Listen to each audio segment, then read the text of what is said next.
CNF thì cũng tâm pi nung dâu mi se nan thầy cho về cái nan thầy son cái hi 1980s and forum cái shock zoe CNF thì cái thầy tục nào correct thầy đã làm nào simhan sẽ là cái thầy mi chu CNF wrong à mà là mà căn lại mi là kan channel tâm pi thì cái thầy ama CNF selawi atuan tu afway tu tel tu po wrong pente ma minung wrong si controversial tampi so simhan sela minung ti chu two side story umrang khadlam ni semmi la khadlam ni semmi chimi two side ka ngai te ka mo thei mi chu prin lamin affair kan ma prin deu kan ma mi pun deu ti se la ma mi pun chu chin sin on lawi ha kha falam ma tu chu tin no karakter pakhat kan lai mi ranga kan weakness ti se la ma re setru mi chu chimi te se kan ma te kan ma lam kan ma mi pun kan ma prin ti kha chumi te ki chat lo na kan thang rong ni chat nak lam se la we chat nak na kan fe ti mi kha kan chin mi poli weakness te se la re seum lak na chumi te se kam hum phai mi chu CNF la hi chumi sunga tel tu choronga khadlam ni atha ti khadlam ni chalau ti chu thil chu pakhat long si chu te ma CNF se pakhat long se siman se la hilam kur mi cha chalau an ti chalau kalam cha tha simdu mi chu chutin kan rak apeng lam kan rak fe tu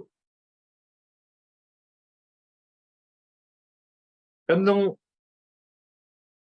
kum hi islang mo kan forum program ni pawan an lak hu ka CNF tu tampi ka zero wan chata ko jing chung hi Ohio rak ni lengi kai kha Ohio weekend a hi Ohio kom chawi weekday kam Indiana to mi to Ohio ina in rak leng in leng ka na ji pali lek phai sung tu ka sud interview the lo te ka to ka du ka sud interview ka to in sim chu ama mudan mo ama thai mi in sim mi hi in sim nuwa kanaw le pol kasung khat pol substantiating kamal te interview ka to ba kanaw le pol hi an ma rori CNF da mian se falam mi chute ka kuzin chung is to sim mi ka azapin ka Zumh plak di ka alam chumi ka thai nuwa kuzin chung ka ahani ka Zumh lo chu se lo nan chumi nuwa 100% is tu isimi ka Zumh nuwa emi chu CNF chu Zumh plak leadership Zumh plak an nei di ka kam hu Selong selawin koram pralka dauding sesela dauding tika CNF ipakan naka root to be kan nei background to be kan nei system an nei thazang an nei midang option adang ka option thami umlaw chimi ka Facebook ka ronganda se chimi ngan mi ta zau ni la khai in ke ngano ti kan sim law yang rong ngan tool ti karot mi chu pakhan na ka arek ka chu CNF tu ke an riang ngam law ke yang controversy serong leader pakhat ka siteka lai pa chang koi tu pakhat ka siteka yang ka zum nak ka tong ngam lo ding kan na ka kan ngam tu pani na ka is tudik si tudik kan simmi ka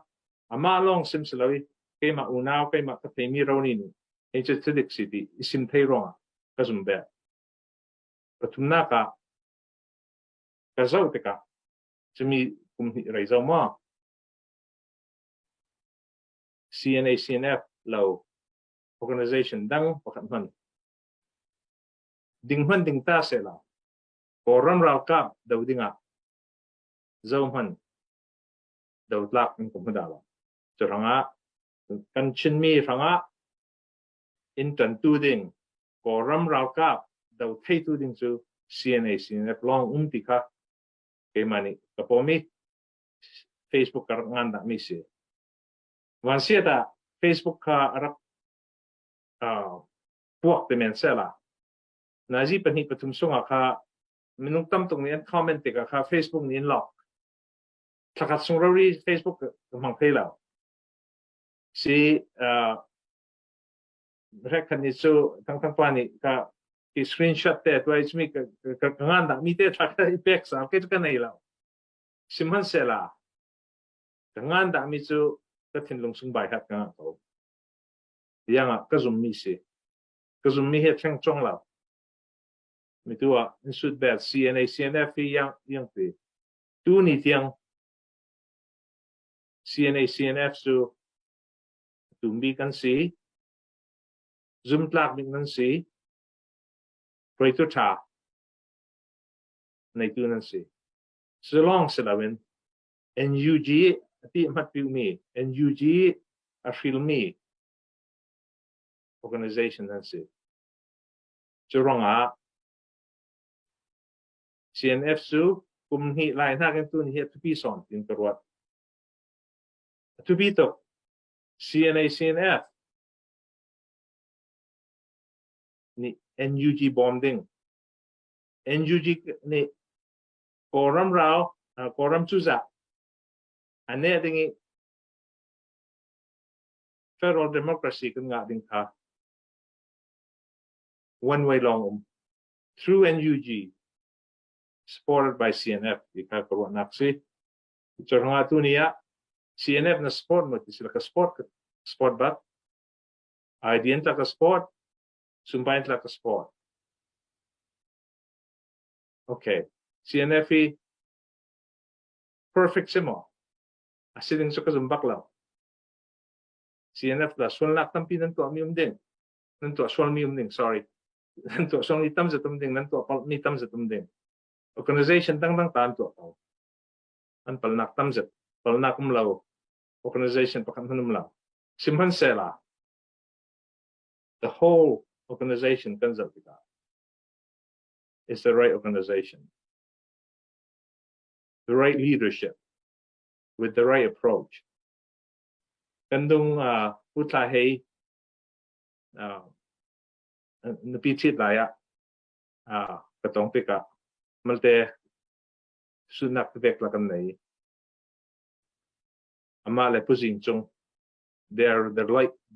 right leaders ang ta chu an ko nan katong da lo ke kasim thai lo mo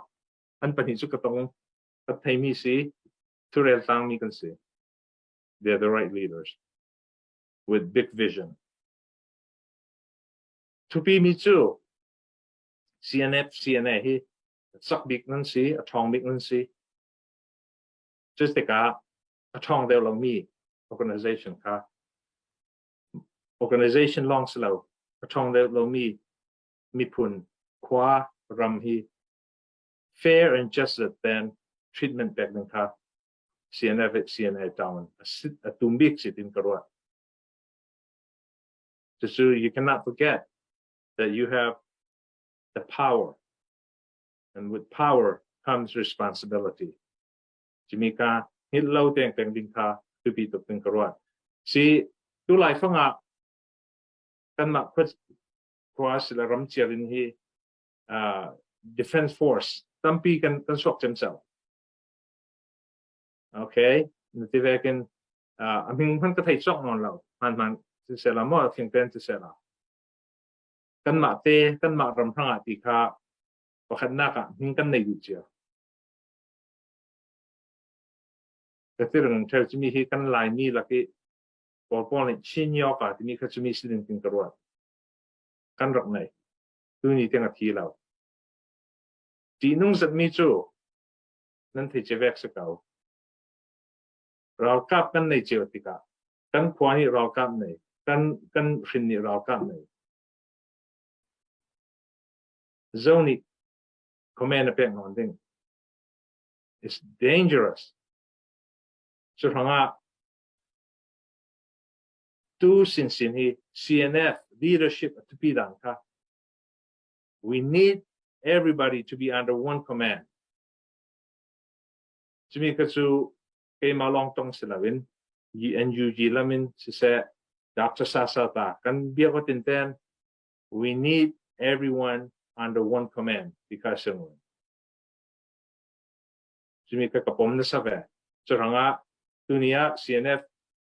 atupito zaksin sinding at saklong silawin fair and just in hatuan din ka atupito di ka kasimdu